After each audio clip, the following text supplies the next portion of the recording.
the pond. He is DJ Schweitzer. I am Jeremy Lance.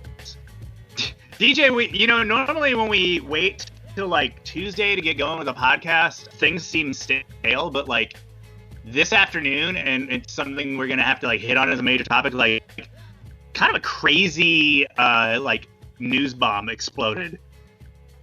So we've actually finally timed out one of these podcasts to get like, hey, a crazy thing happened where a president of a club resigned and then said a bunch of things that were like, whoa. Yeah, of course that means something even bigger will be released tomorrow, and we'll be left ruining the opportunity missed there as well. But hey, I'm excited. Everything that was said by him will be like walked back and refuted, and then it'll all be like cleaned up by like the time this gets posted. In fact, that's exactly what's going to end up happening. That's absolutely. That's the much more likely scenario here, right? Like the likelihood of there being a second bombshell, not so great. But in new fake news world, the likelihood of walkback, extremely high. So yeah, we should all just plan for everything that we hot take here forward to just be completely nullified within 48 hours. We got Halloween approaching. Are you excited for Halloween? Is there a Halloween in your town? I don't understand anything we're anymore. I don't even know there's a Halloween in my town. Yeah, we're in Warren County, which if you're not familiar with Southwest Ohio, it's a very country rural area. So the belief in viral infections or pandemics is not widely held by many up in these parts. So there's definitely a Halloween that's going to be held, at least. My family's not going to be participating in it at all, so we're kind of in-housing Halloween a little bit, allowing the kids to go out and pick their own bags of candy. We're gonna make some special treats with them and do some special activities and watch some movies. So we'll have Halloween this year. They're going to be doing costumes on Zoom calls for their grandparents and cousins and things. But that'll be about as Halloween as we're gonna get this year. We'll carve a pumpkin too. What about you guys? I have no idea. I wash my hands of this holiday. What's your favorite Halloween movie? You mentioned movies. You're watching a movie with a kid. What would be the planned movie? Oh man, I mean there are some classics as far as Halloween goes. Obviously, everyone like floats towards horror movies. I am a total sissy. That makes sense. Yeah, I'm really bad with scary movies. I cannot handle them. What about, is your wife into scary movies? Yeah, she likes them. I do not. It's the same way here. Like my wife, all into scary movies, horror movies. I mean, you couldn't pay me to watch any of those. They always make the decisions I wouldn't make, and like the anticipation of knowing that was the wrong choice and like having to know it's going to backfire on them, always just something that I just can't handle, that pressure, which is wild because I love haunted houses. I love them. Like absolutely love them.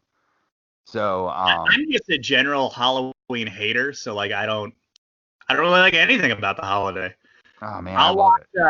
Growing up, we would always because I grew up in Milwaukee where we had real scary things like Jeffrey Dahmer.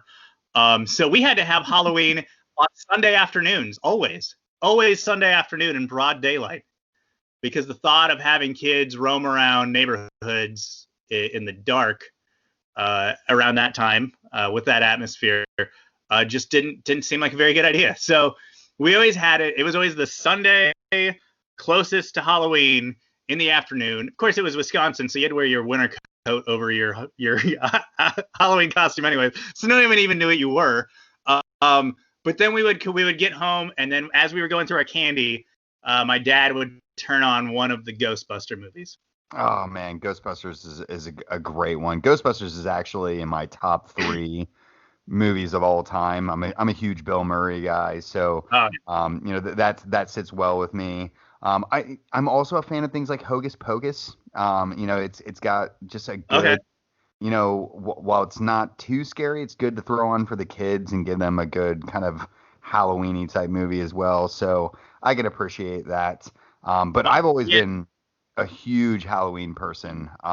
Like loved making costumes, my own costumes, even all the way into adulthood. It's been a few years since I've done it, but I've had some really good ones like Lieutenant Dangle from Reno 911, Tally from South Park.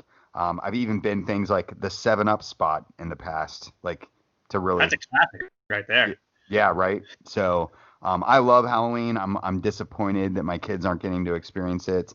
But with how cold it's been, we've had like Wisconsin-esque Halloweens the last few years. So I'm it's not been at all. cold and wet. I feel like the last few years, it's rained. Yeah, Crap. it was super windy last year too. So we're luckily not going to be subjecting ourselves to that this year, and hopefully staying inside so that we can avoid scary things like viruses, but also enjoy warmer temperatures and potentially some football on the television. I'm that neighbor that come Monday, you better have your crap out of your yard. In fact, I'm gonna give it you until Wednesday, and I want your Halloween crap and your political sign in the garbage can, and we're moving on. We're done. We're moving on. Getting them both knocked out. Clean your yard out. It better be cleaned out. I don't want to see any of your crap in your yard. I have a feeling that both of those things are going to stick around a lot longer than what you like. Probably. Yeah. We do have a lot of soccer to talk about. Yeah, absolutely. Let's talk about the least favorite part of that soccer, which is the fake soccer, fantasy soccer. If nothing else, it's nothing but positive news for both of us in the fantasy ranks this week. Let's start over in England with the Premier League side of things. We have a new leader up on top. Dustin George Miller's Doherty Birds were unseated by Zach Ferguson's First Due FC. I improved 5 places to 38th. You improved 9 places to 59th. That's 3 straight weeks of improvement for you. So let's see if you can keep that type of form up. Over into the MLS side of things, we have the same leader that we've had for 5 straight weeks. That is Marines Phil. I improved 5 places, actual improvement, tangible improvement at that, to 31st. You're still sitting in 38th, no movement, but hey, that's a positive in that you're not bottom of the table and you didn't go down. I mean, that's exciting. Yeah. I couldn't tell you why any of those things happen, me doing well or when I do bad. I mean, when I do bad makes a lot more sense because I go, well, yeah, I didn't do anything to my team, so naturally I've let it go to waste. Right. When things happen, I'm like, maybe I had that guy on my team. I don't know. On my EPL team, I have Kane and Son, so I know that's probably been carrying. So far, that's done pretty well. I'm just really happy I managed to pick up Patrick Bamford before this weekend, and that paid dividends, as some of the other bad moves I made really hurt me. So he picked up the slack and kept me into the positive territory. So that's enough fantasy update for us. Let's get over into the real weekend that was, because the Premier League weekend that unfolded was a pretty topsy-turvy one, and it's just continued this theme of ultimately what's going to be, I think this is going to be the best Premier League season we've had in a while, presuming it doesn't get canceled and we don't have to take another hiatus. I think this has the makings of being the most incredible season. Weekend is like case in point as to why that is the case. Yeah, I mean, I don't see this season getting canceled. A break being added in, especially maybe in the winter time, when everyone else is on break anyways. So England might go, hey, why don't we be smart here? I could definitely see that happening. I could definitely deprive me of my Boxing Day. Winter break. I need my Boxing Day. I think Boxing Day is going to be the curtains there. That's going to be like, hey, and Boxing Day, and see you Groundhog's Day. That would officially be January off. That would be the final nail in my 2020 coffin. Rather late, to be fair, but I just, man, if I don't get Boxing Day this year, I think I might actually blow a gasket. Well, I guess we got that to look forward to. But moving to the real soccer and moving to the topsy-turvy Premier League, things did get real for the team at the top. Everton finally fall as they lose 2-0 to Southampton. Southampton, hey, quietly, guys. Southampton's in 7th place. They're actually doing pretty well. Just strung 2 really decent results together. Yeah, they've made some really good buys. They're back again. Yeah, I mean, like even someone like Che Adams, who isn't like a household name as far as Premier League awareness goes, he's got 6 goals already this season. Like he is quietly tearing things up. And James Ward-Prowse continues to be a dynamic player for them. We've been talking for years about seeing him leave Southampton, like every other Saints Academy product has, and he's stuck around. And my wife said this to me as we were watching this game over the weekend. She was like, I hope they continue to hold on to these players. Like, think how good this team could have been if they'd held on to all these players that they've farmed off over the years. Like, and managers. They would and managers. Like, they would absolutely be one of the premier sides in the Premier League if they'd held on to all these guys. So it's good seeing them do this. And it's really not that surprising. Like, you look at the scoreline and you go, ooh, Southampton 2, Everton 0. Like, man, that's a bad result, Everton, man. But the Saints are good, like you were saying. They're in 7th place, which is better than most of the big 6 can say. We'll get to that situation here in a moment, but like they're having a decent little move here. They came back and get the draw against Chelsea, then they get this win against top Everton side. Looking good for them. For Everton, I mean I was waiting to like look at their schedule and be like, oh, they got a rough road coming up. And not really. Yeah, they play like United in a couple weeks, and then they play like Chelsea in early December. But like, it's not like they are going to hit. Like, they have a pretty likable schedule between now and the end of the year, to where they can keep momentum going, where they're not going to hit some patch where they're going to just get rolled and lose everything they had and kind of lose faith in themselves. So yeah, I don't really see this being the thing that like stops them. I think Everton's going to just keep on going. This is just a little bump on the road. We'll see. We'll see how many more bumps though a team can withstand before they start getting passed by some other clubs. Yeah, looking out into that schedule, things are going to get tough for them in December. So if they have a shot of pulling off, every schedule is tough in December, yeah, right? Sure. Like, the schedule's packed, right? But it's more the opponents they're going to face through that stretch. And what I'm more getting at is the idea that if they're going to make this true title run, and I think there's some room to start questioning that already in this entire equation. But if they're going to do that, like, they have to pick up as many points as they can prior to this December run that they're going to have. So you'd mentioned they're going to face Chelsea at the start of December on the 12th. Then they face Leicester City, who are currently in 3rd. Then they face Arsenal. Then they face United in the EFL quarterfinals. Then they have Sheffield United, a little bit of a break. Then it's City, right? So that gets them all the way through the new year. That's a pretty torrid run right there. Like, regardless of how well they're playing right now, that's a lot of big guns that will, let's just assume, get their feet underneath them by the time we've gotten to December, right? Like, a lot of them are stumbling, and we're going to talk more about this in a moment, but they're stumbling now. Not all of them are going to stay stumbling, right? It's just the likelihood of the dollars overwhelming those stumbles are very, very high. And at least one or two of those teams are going to be in good form at that point. And that, I think, is where their season could really go off the rails, especially if they've performed well up until that point. If they're like come back down to earth prior to then, I think they can kiss any title ambitions goodbye. Yeah, well, so let's move on to the kind of whip around the league here.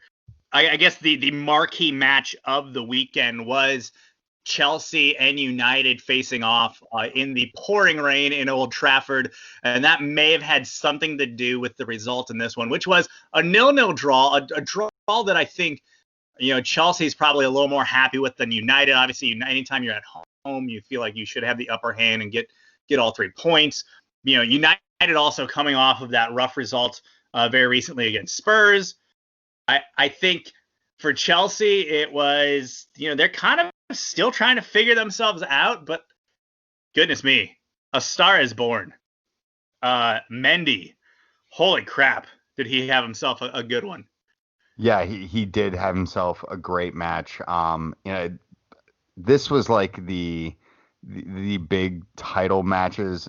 Title matches is the wrong way of putting it. The big 2 or 3 face-offs that we've seen from United and Chelsea like 5, 6 years ago when they were both like peak teams in the Yeah. league, where it was just kind of like, yeah, neither one of the teams really like slugged the other one all that hard. But like when there were moments, it was the defensive side of the equation that were coming up with the biggest moments of the match. And yeah, Mendy was great. And I'm glad you brought Mendy up because this is a great dovetail into this question that I wrote in here for you. Mendy's been very good since he's arrived. Obviously, he's come Uh-huh. in under the expectation of unseating the current number one Yeah. or the I was gonna say prior number one. he's played so well that Kepa now suddenly has a mysterious shoulder injury and isn't even making team sheets. Right. Which then leads me to who is making some of the team sheets. In fact, just the team that had to be registered with the league. What the hell is Petr Cech doing as a registered player for Chelsea right now? He's got to be in his 60s or 70s, right? Mid 40s. But yeah, he's he. I think we might have mentioned this last week, but yeah, like he was put on that list, and everyone saw that and was like, oh, "I'm sorry, what does this say?" But yeah, he's on. He's kind of their emergency keeper, although they've technically had an emergency for tomorrow in their trip to Russia in the Champions League, and I believe they ended up bringing one of the U23 keeper as their third keeper instead of Cech, which I was disappointed by. Well, was he like the son of the Chelsea, development director? No, Okay. he wasn't. I don't know. Is that happened? Is that a thing? Is I that think it's happened recently, but okay? probably the wrong I'll club. I'll look But into it. so that match, of course, leaves Chelsea sitting in 10th. Not all that sounds bad. Like that 10th through like third and second even is just really Right. really tight right now. So I think making too many judgments about where they're sitting is probably a little Well, yeah. much. But I mean, you say that, but it is the kind of the weird thing, and I mentioned it earlier. Like, so you have Spurs in fifth place, you have Liverpool in second, and then the rest of the big six: Chelsea in 10th, Arsenal 11th, City 13th, United 15th. Like the second half of the page is where you find most of your heavy hitters right now. yeah, even Arsenal all the way down into 11th. They have 9 points. That leaves them just 2 points behind fifth place Spurs. So I think this is more speaking to the fact and how I started off our Premier League segment and saying like this has the potential to be such a crazy, amazing Premier League season. I think it's gonna be very frustrating for most of us as we watch our team like bob up and down through this portion of the table. But I like literally, I think anyone has a chance to potentially crack into Europe this year in a really at least for the neutrals perspective, what will be a very entertaining year. But yeah, I think United being in 15th, like that's an actual concern. Like they played 5 matches, they have 7 points. That's what is that? 8 dropped points so far, 9 Yeah, dropped points. it's not great. Uh, Not great. yeah, It's it's not good, just Bob. it's a bad look for them and the type of club that they are. And City sitting in 13th with 8 points with the amount that both of those teams have spent. It's like £2 billion worth of money that's underperforming right there. And it it's refreshing. I think that's probably the easiest way I can explain it. Like I'm happy about it. And even though I think my team is gonna like probably crap the bed in spectacular fashion as they're prone to do this season, and I will really regret this come June. I'm here for this season. Like it's gonna be great, and this topsy turviness is better for the league and better for everyone involved. But your Spurs haven't crapped the bed yet. Jumping around, it felt like it was going to happen yesterday as they ended up finding a way to eke out a 1-0 victory at Burnley on Monday night. And I don't know. I mean, was that a worrisome watch for you? Luckily, I didn't get to watch it live. I was coaching my team to a 1-0 loss at that point. That said, you were Burnley in that equation. Yeah, we were. I'm actually, having watched it back already, I was actually pretty pleased with the outcome. It was a boring game, like really boring. It was Mourinho to a T. Like everything that everyone hates about Mourinho, this game was it. And Spurs were frustrating from a finishing perspective. But I will say, like, while that was a frustrating match to live through, Spurs currently have the leading scorer in the league through Son, who grabbed his 8th of the season. They also have the leading assist leader in the league in Kane, who also had his 8th. And then Højbjerg, this is unrelated to the actual score itself, but he's leading the league in passes as well. So like Spurs statistically are like doing really well. And I think when they get all their pieces firing and like integrated and doing well, this team does have the potential. And it's wild. Like I went back and listened to one of the first shows at the beginning of the season, just to kind of hear where my headspace was a little bit better. I was very pessimistic about what Spurs were going to be this year. And this window changed everything. And they'll still let me down. I'm certain they will. But I'm gonna enjoy the season and what the potential could be for this Tottenham side. It's funny. The other Spurs fan that I'm in frequent contact with, my coworker Andrew, he kind of been in the same way. Like he's always. I mean, he does not like Mourinho. He's been very anti that. But like the last like week or so, he's just like, you could really, like, his whole attitude and outlook on the team and their prospects for the season has completely changed. And he's like super positive. And and then I go like, hey man, year 2 Jose, you know what that means? I know. I was literally just getting ready to say this is the year it's supposed to unravel. And for Jose's sake, and I understand why people don't like him. You know me, I've always been a big Jose fan. I'm here for the drama he brings. It's frustrating sometimes that he passes the buck, but it is what it is. But I want him. He truly is like one of the elite managers of the last 15 years. I'd love to see him buck the trend, not just because it's my team, right, that's involved here, but more to get at his naysayers, right? They're like, oh, he's past it and he doesn't have it anymore. Like, I want that comeback story for him because I think he's been one of these great managers all along, as irritating, as frustrating as he can be sometimes.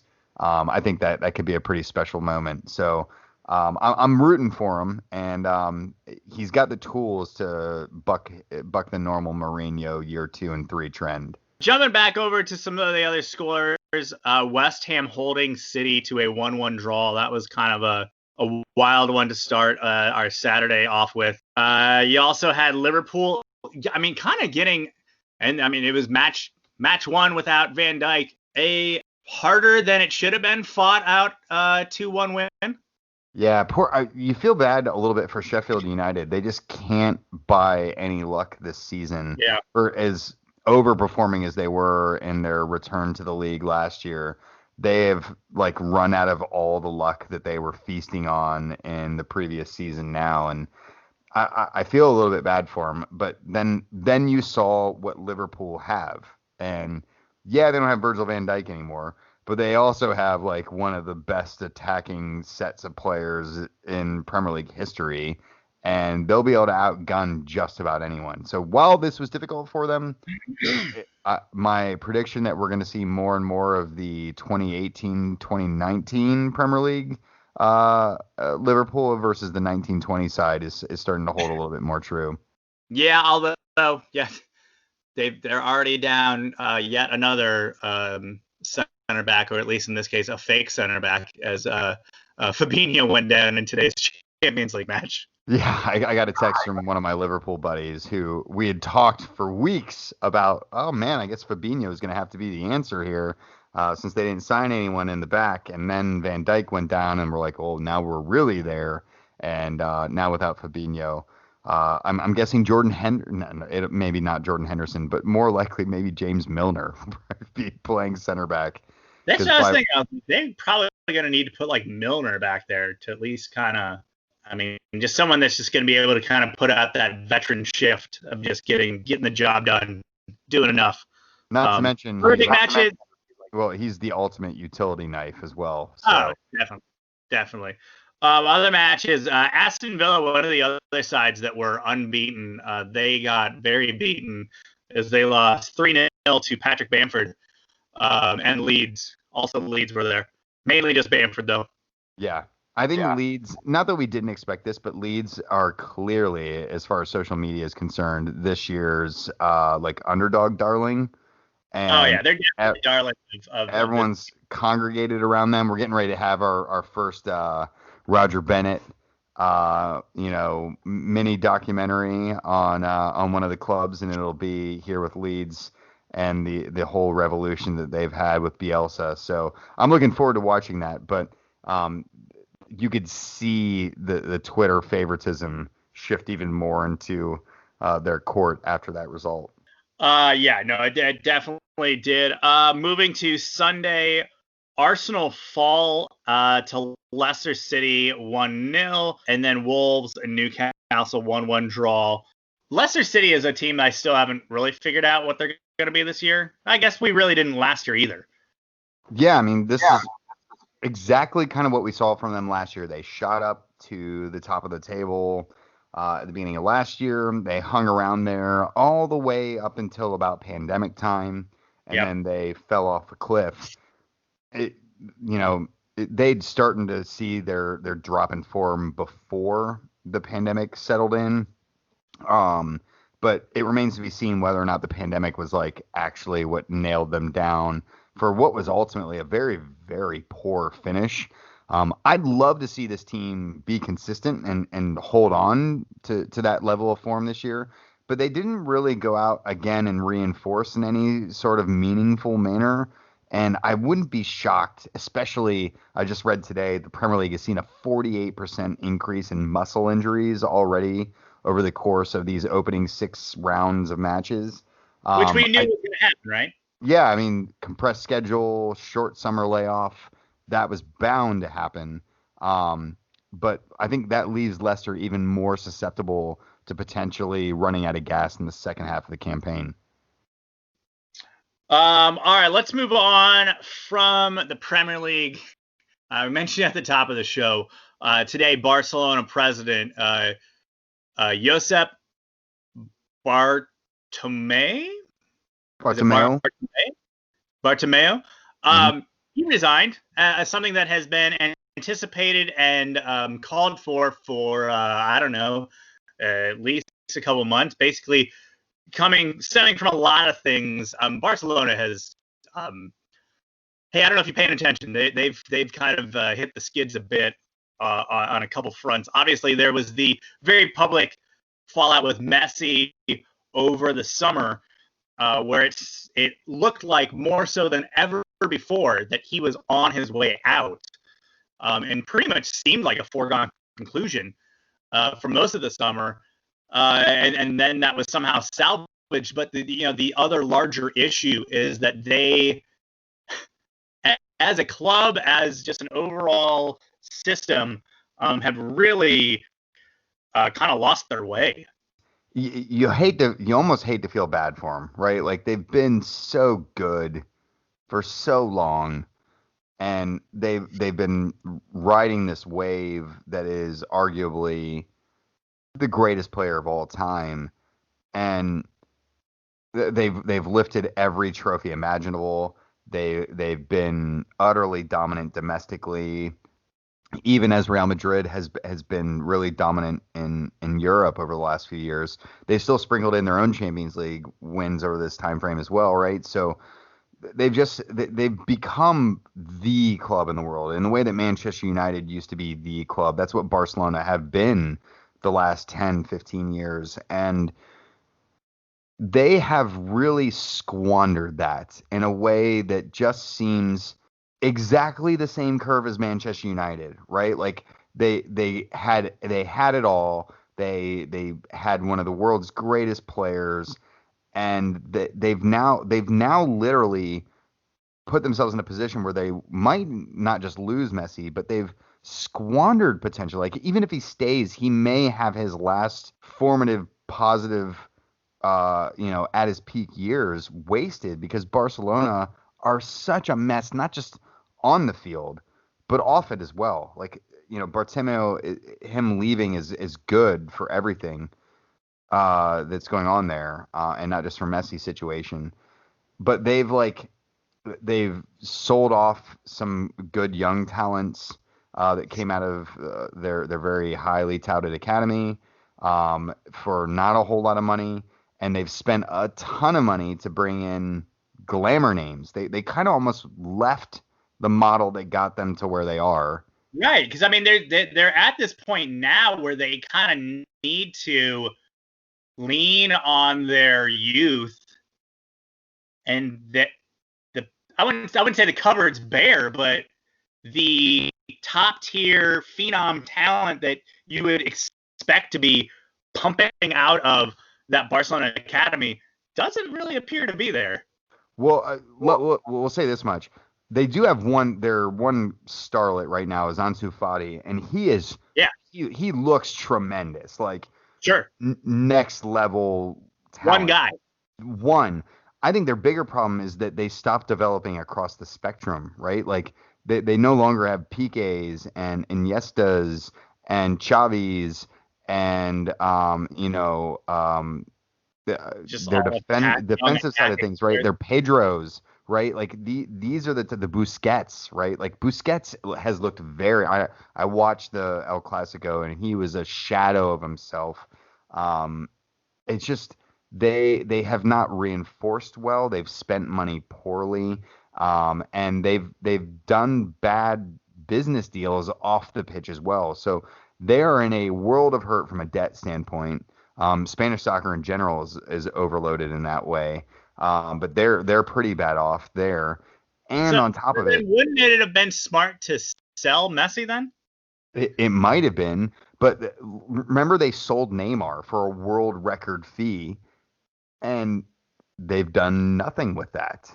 Like literally nothing. So even if they sold Messi, would they know how to spend that money appropriately? And the problem is because they've raised their level of expectations to Manchester United and Real Madrid levels, their fans won't accept not performing at that level anymore. So they're just in a really bad spot, and that's ultimately why their president was forced to leave. Yeah, and that very long with them, right? And that very long prologue gets us to the actual bombshell. It wasn't him leaving; that's been known for a while. No. Yeah, I mean, it's been expected. We've been waiting for it. It took an El Clasico loss, I guess, to finally get us there. Mm-hmm. And on his way out, as his parting shot, he decided to let us all know that the board is already accepted and engaged in having the club join a European Super League that we had just finished just like a week ago. Hearing it, kind of percolate again, those rumors, that's basically like, hey, they basically already joined it, and then like the season ticket holder members or whoever actually has like voting privileges still has to vote on it, but otherwise like they're going there. That's their plan, which means Super League confirmed. I don't know what that. Well, I mean, this is the thing. Like, what's the fallout of this going to be? Like, does this, like, did he truly let the cat out of the bag, or all of a sudden you're going to see this week like UEFA going like, I'm sorry, what's happening? And like they're scrambling, or is it going to be him or these clubs backpedaling and trying to kind of like squelch this a little bit to be like, it's there's discussions, but we're not that far down the road yet. I think what this is going to be crazy. I think this is really just re-galvanized the movement against this, right? Like, oh yeah, every time you see a high-profile player or former player talking about this league, they're all going no. Like, all of them are saying no. And you've already seen FIFA already start to question their involvement a little bit in it as well. I here's the thing about the Barcelona president saying that on his way out the door, which makes this so interesting to me. To me, this more underscores that this is a guy who has no clue what he's doing, right? Like a guy who thought he had the business sense to run the world's biggest club and then actually just ran it into the floor, much in the same way as we're seeing at United too. And this, to me, and I think a lot of us see it this way, it seems like such a short-sighted move. It's such a money up front and long-term, cutting off your roots so that you are depriving everything that feeds the system that makes you the giants that you are. And I just really feel like now that we've seen this idiot guy come out and say this, it's kind of re-galvanized everyone who's going like, hey, this is a bad idea. They're now going, hey, remember this guy that Barcelona is tossing to the curb because he's an idiot? He's backing this. So if he's backing this, should we really be doing it? Like, he drove Barcelona with all their riches into the floor. Is this something that we should be doing? Yeah, I feel like you're right. Like, I've yet to recall a time where these rumors have percolated and everyone gone like, awesome, I really hope this happens. Like, I feel like every time it's met across the board with like, ooh, I really hope this does not happen. This will ruin the game. Right. And the question is this ever actually a real thing, or is this just the bargaining chip the big clubs play every time the next TV deal is fast approaching for the Champions League? Is it the NFL teams going, we're going to move to LA? That bargaining chip they had for years and years, mm-hmm. They don't have it anymore. I mean, I even remember like the Bengals, when they wanted a stadium, that was what they said. They said, well, otherwise we might just have to move. London's the new LA. Bargaining chip, right? And that's all it is. It was never going to happen. London's the new LA. The likelihood of us seeing the Champions League make way for this new competition, I think, is the same level of likelihood as the Bengals moving to LA. I mean, I guess that's just it, though, right? Like, UEFA has to allow this, right? And UEFA is not going to get rid of its own tournament, right? Well, I mean, UEFA is beholden to their members, right? Like, UEFA's power comes from the clubs who give them that power. Sure. So if the clubs are like, well, you kick us out, we're all peacing out anyway.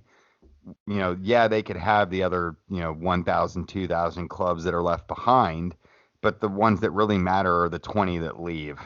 And once those leave, you cut off your primary source of funding, and you're suddenly, the USL or the English Football League trying to just, gather up as many scraps as they can out of the leftovers that are left behind by the big guys.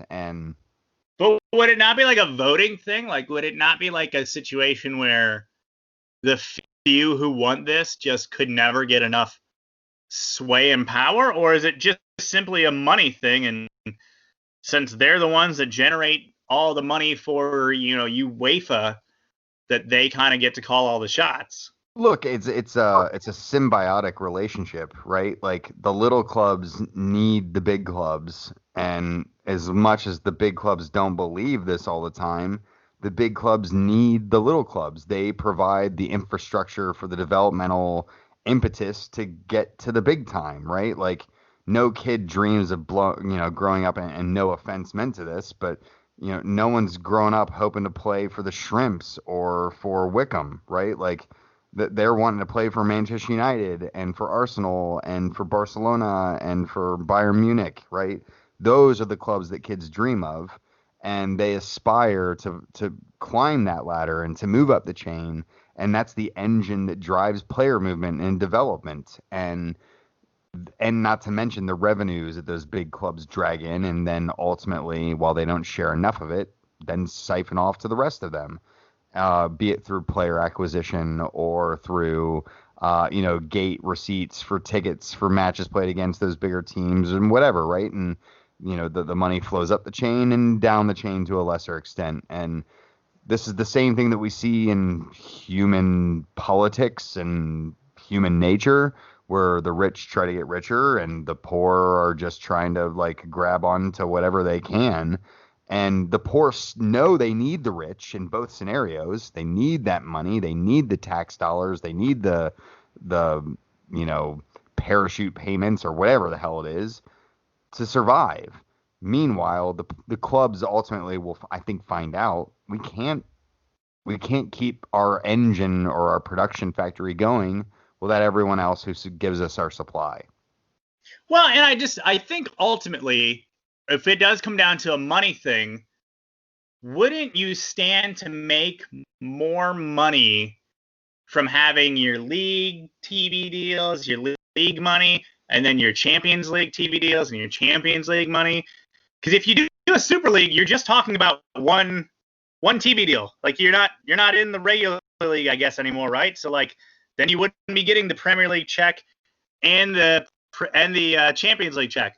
And we made it this far in the Premier League, so this is what we earn, and we won the Champions League, so this is what we earn. Like you wouldn't be getting both. You'd be getting one, right? I don't know. I mean, I think it depends on the model. I think what you see over in Europe is all these big clubs enviously staring over at the NFL. They look at the NFL and they see those 32 teams. They control all their revenue, right? And they control every dime of every amount of business that goes through it. Their ownerships do.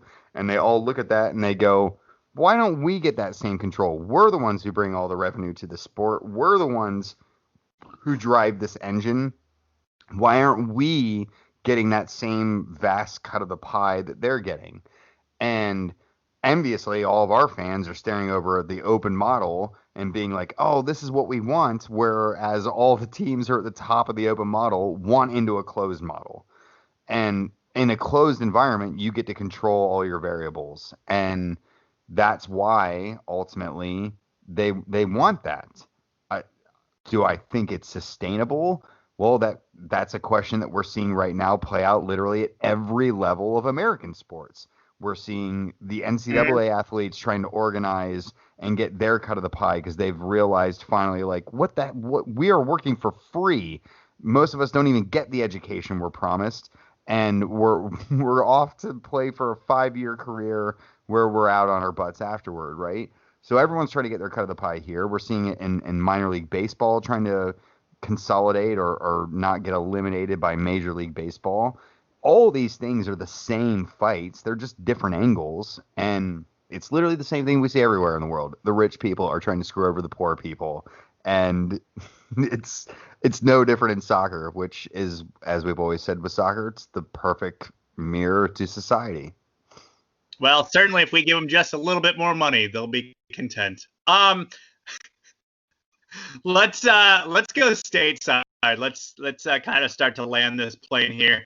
Playoff picture in MLS, because I don't know if you knew this, the season that we didn't really know how it was going to shake out is finally about to finish shaking out and be, at least the regular season, be done real soon. Yeah. It's weird because this season you like don't even know how to feel about where you are in it, right? Like it's like midway through the year you didn't even know how many games there were actually going to be. So you're kind of like, or if there were going to be games past the tournament, like we didn't even know, right? Like there might be 23 games. That's the rumor. But that's what we're going to get. And for the most part, we're 3 to 4 games away from that point.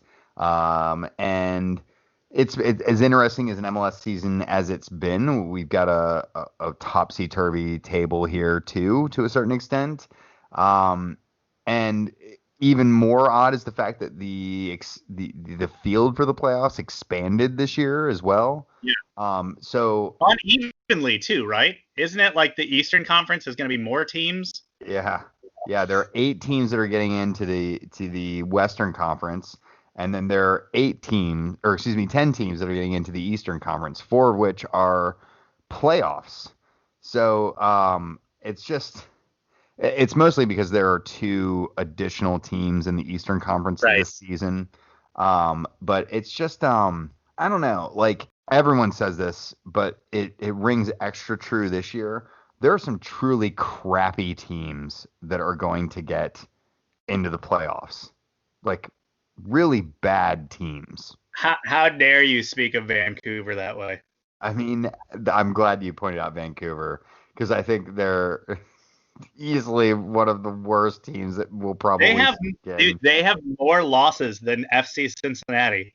But 13 they are 8-0-13. They have no draws. They either win a game or they just completely crap the bed. 13 losses currently, a losing record, and they are actually not only are they in the playoffs, they're actually in 7th at the moment. They're not they're in that last spot. Which I hate to refocus this conversation on an FCC angle here for just a moment, but bear with me through this small little tangent.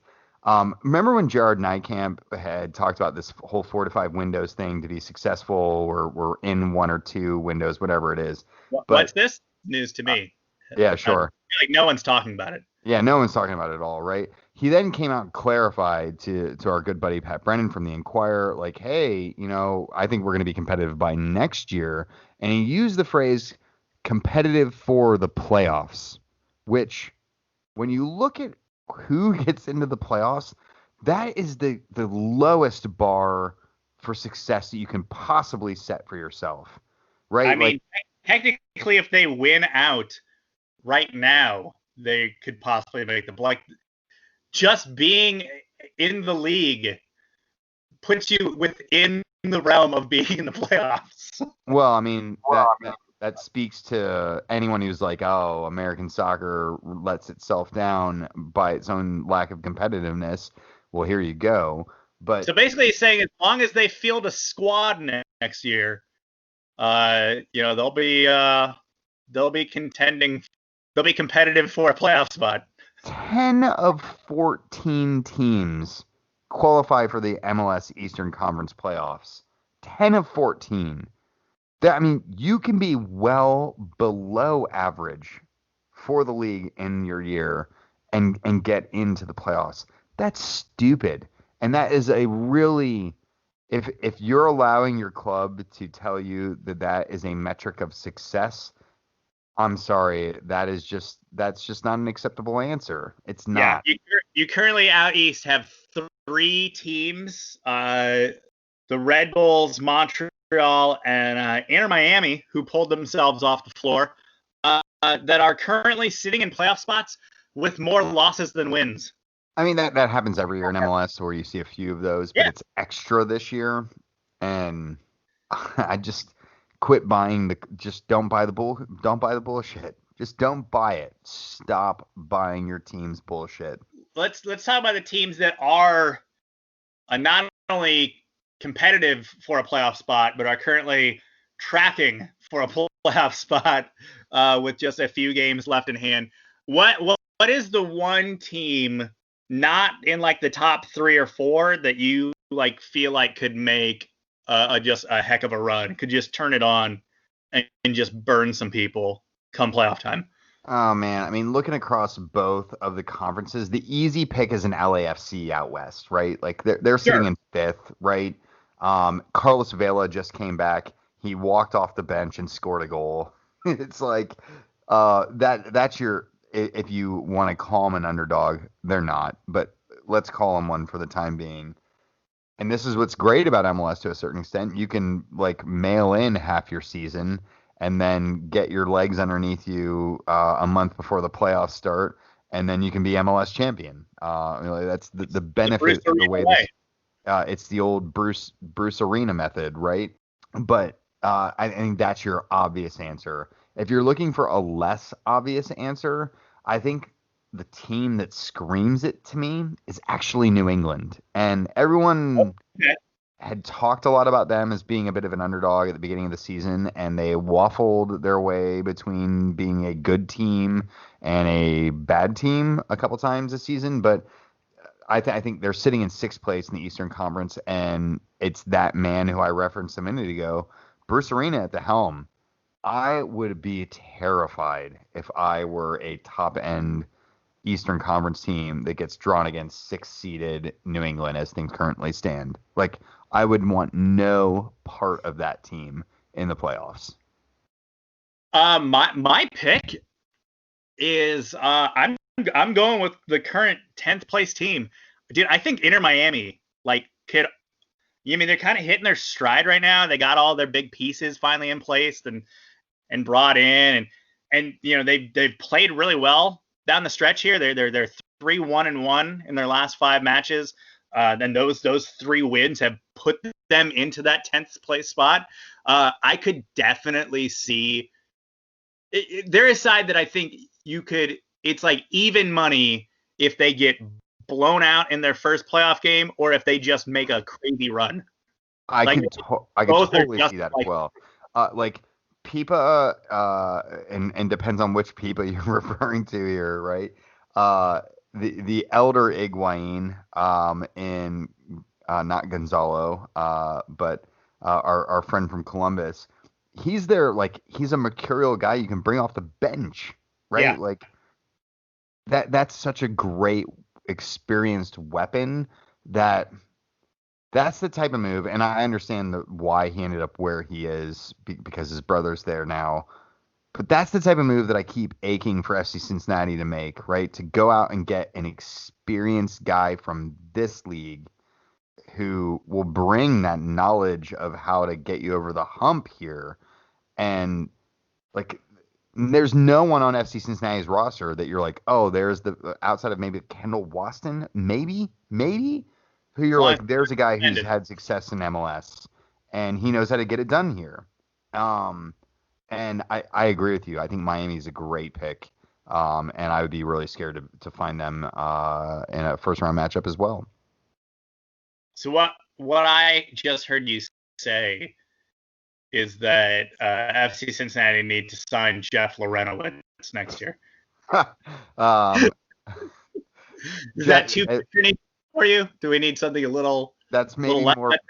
That's a little more veteran than we should probably turn to. Okay. Don't get me wrong. Jeff's a good guy.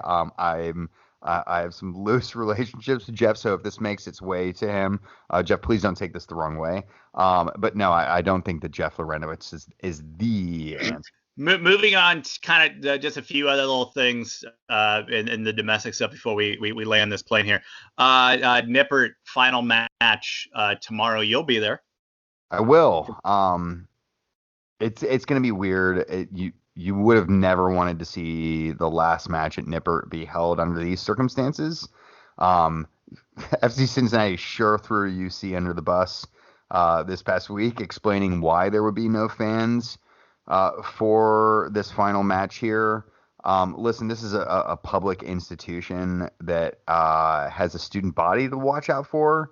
And I can't fault them at all for the idea of welcoming several thousand people onto campus from all over the region to potentially make it a harder job for them to keep their student body healthy. So it seems a ridiculous thing for people to get mad about, especially given the fact that we've not had any so far. So why get bent out of shape about this one game? But it's not the end you would have wanted for Nippert. And as a building that was not built for soccer and has a history well rooted outside of it, soccer has carved a really cool spot out of Nippert Stadium, both physically and its own lore. And you will never be able to separate the importance of that building's history to where this club is heading in the future and where it currently sits.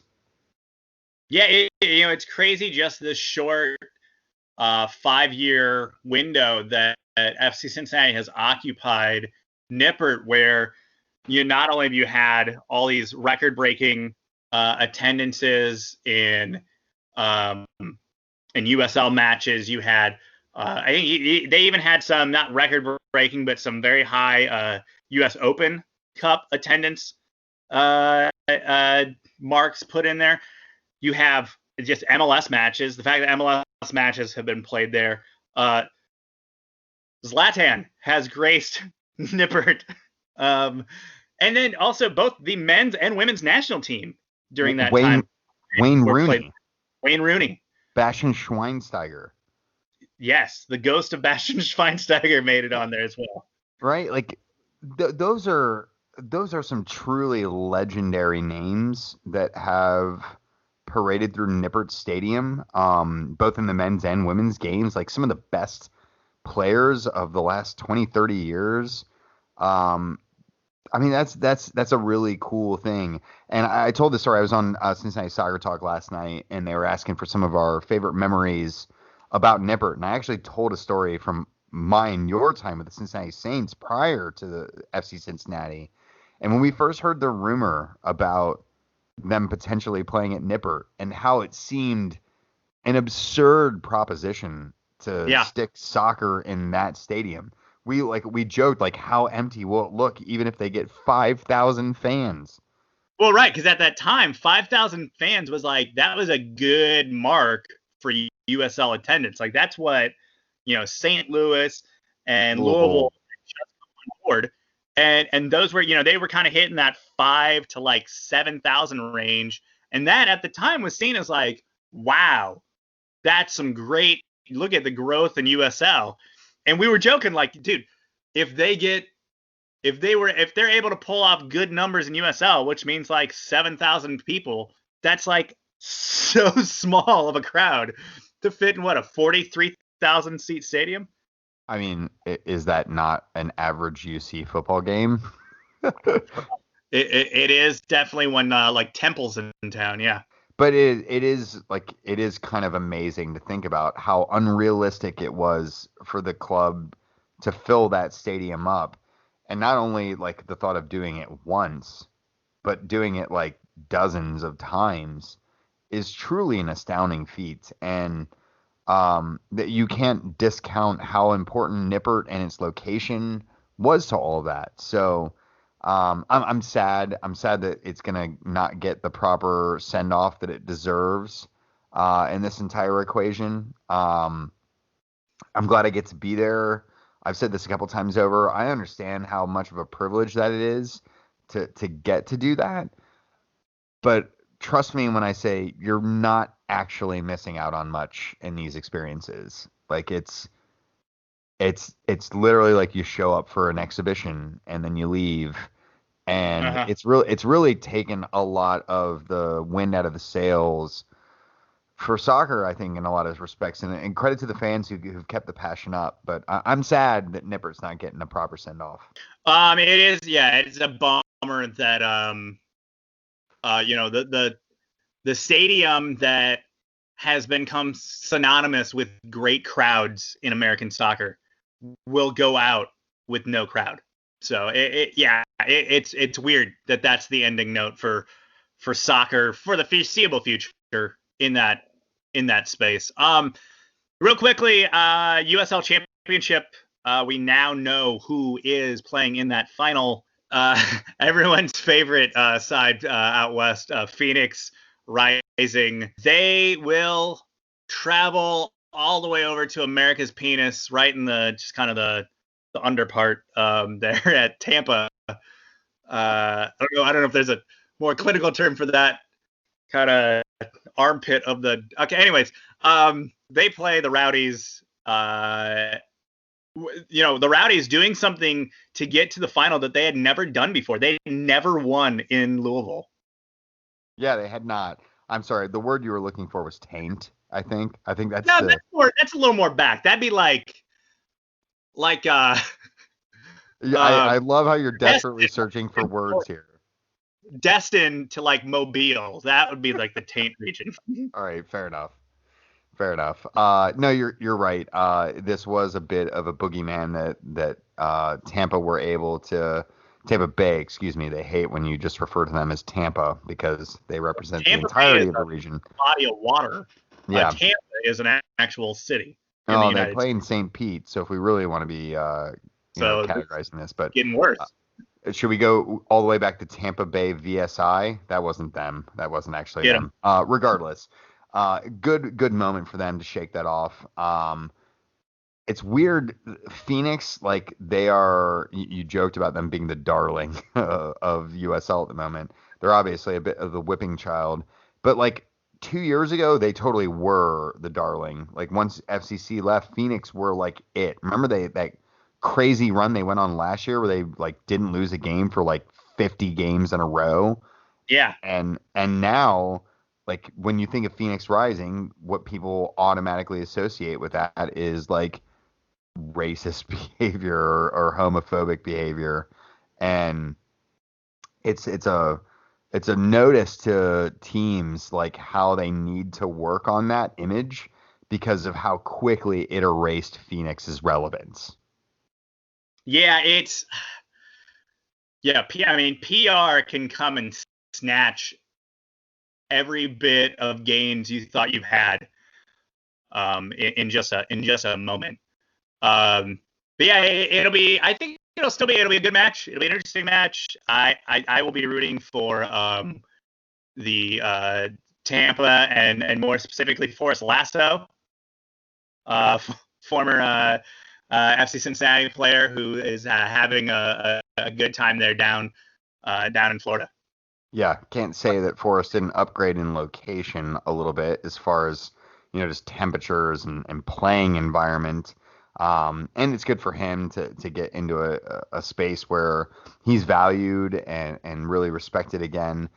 Great dude itself. But also there's some great people in the Tampa Bay organization as well, who have really been on a long haul of a fight to make that team relevant in that region.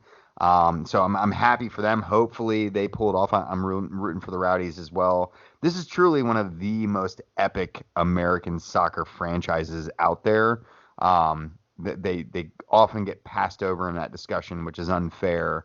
But the Rowdies' history is very deep. They've occupied some really cool spots. I can't begin to tell you how cool. If you have an opportunity to go to a Rowdies game at Al Lang Stadium, I can't even encourage it highly enough. It is a really, really cool spot to watch a game. So get out there and support them if you can. And, hopefully we get a good USL championship match. All right, let's wrap this up. Winners and wankers. I'll go ahead and give my winner. They finally did it. Wycombe Wanderers today got their first point in the championship. Took them several matches to finally get there. Few close calls. Almost had that one against Norwich last week, but they were able to do it, and they didn't do it against some slouch. They got a point off of Watford. Mm-hmm. We had like everybody that I'm pretty sure played for them last year, minus Troy Deeney. I don't know what he was doing. They brought Glenn Murray in. I didn't even know Glenn Murray was on Watford's team, but Glenn Murray came off the bench as like their late, hey, we need a goal substitute. Man, I saw that point happen. I immediately saw all of the Wycombe fans giving the business to Sunderland fans on Twitter for the doubt that was cast your direction. I don't necessarily disagree with the take the Sunderland fans have, which is you guys are likely to go down, but it's a hell of an achievement for a club your size getting a point at all in the league that you're still surprisingly in is just it remains a really cool story. First point ever in the second division as the current structure has it. I don't know if Cincy shirts are going to put out a shirt for that one for the first point. But they should. Your winner. My winner. I have to go back to the poll from Marcus Rashford. This dude just. Not only is he performing at an amazingly high level on a regular basis on the pitch, but he is just constantly making the British government look like a bunch of fools and ninnies. in a way that you really are just waiting for an American sports star to take the reins in the way that he has. It's been so respectful. It's been so just like, hey, I'm not doing this for me. I'm just doing it to do the right thing. And Yeah. I can't get over, like, I kind of have like a man crush a little bit on Marcus Rashford, and he's on No, a no, team. I'm totally there with He's on a team that I hate. I you. Yeah. don't want to like him, but man, he's just unbelievably likable. Like, he's a good player. I enjoy watching him play, and he's arguably one of the greatest humans on the planet. Like, Oh yeah. what he does with his wealth is stupid. It's so awesome what he does, but yeah, at the same time, had he put that goal in against Mendy at the end of that match, I would have been cursing his name the rest of the weekend. Yet at still at the same time going like, man, what a great guy. Yeah. But I'm so pissed off. Yeah. Of course, I'm referring to the fact that he is continuing to take on the fight against impoverished children not getting the meals that they need in the UK. His government and Boris Johnson's government over in the UK continues to not support these efforts. And really, you see a lot of politicians and public figures attacking him as if this isn't a real issue. And it's just, it's great seeing an athlete put their money where their mouth is in a way that Rashford has. And I think he does not deserve any less praise than anyone can give him right now. No, I'd certainly agree. Your wanker. My wanker this week, I'm giving it to everyone's favorite bastard, Cancer, and mostly for claiming the life of one of our contemporaries and the great Daryl Grove from the Total Soccer Show. He lost his long battle with colon cancer this week. Obviously, this has shaken the American soccer community to a pretty great degree. If you're listening to this podcast now, it's almost unimaginable that you've not listened to the Total Soccer Show. They are one of the preeminent shows in this industry. I can't imagine that there's a podcast that's coming out this week in American soccer that isn't at least making a mere mention of Daryl's contributions to it. And it sucks that cancer has stolen yet another great person before their prime. He was just 40 years old. And you feel for his family and friends. I didn't know Daryl personally, but I know quite a few people that did. And I grieve for his loss, and his contributions will no longer be a part of this community, and we're all worse off for it. And I just want to pass on condolences and say, hey, make sure you're taking care of yourself. Yeah, no, I mean, a big loss that was kind of felt around just U.S. soccer, and it was cool to see all of the I guess what you call the blue checks out there on Twitter, like all these big accounts from the U.S. men's national team to Wolves, which was Daryl's team. He's originally from the UK.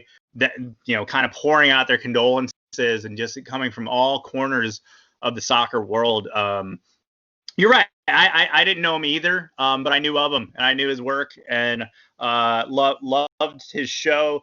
Loved, even just back in the USL days of when the Total Soccer Show was also the broadcast team for the Richmond Kickers, and the job they did and getting to listen to those broadcasts, as a podcast who also has doubled as a broadcast team. Like I really admired what they were able to do with that. And I was actually going to put this down as my wanker. I didn't. I'm glad you did. And I'm glad we did get to spend a second kind of talking about this. To lighten things up, though, my wanker. Yeah, give us something to smile about. Fot Mob.